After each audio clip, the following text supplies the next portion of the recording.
पढ़े लिखे जाहिल तो ना बने आप लोग। वो बोल रहे हैं आवाम समझ के मारा, ठीक है, ज्यादती की देखिए मुझे पता है मेरे साथ आवाम ज्यादती करती है। भाईजान मेरी बात सुने, जो बंदे थे ना वो डीआईजी कर गए, पता नहीं शरारी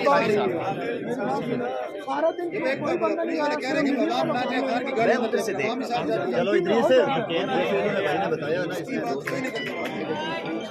ना होगा बाहर ही आएगा बस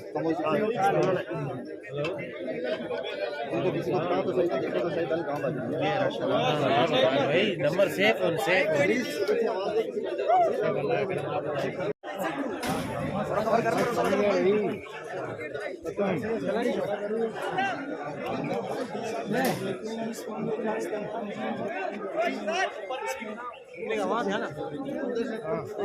चला गया।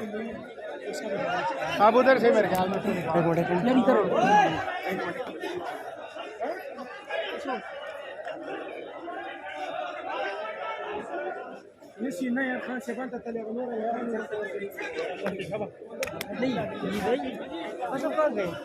चले गए यार।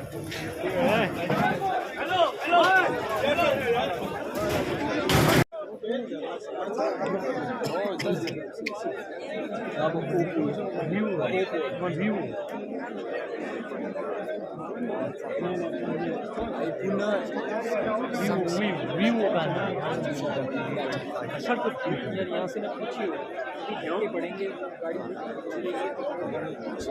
कैमरा को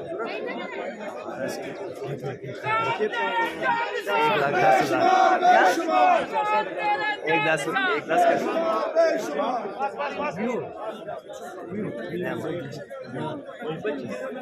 Why patches?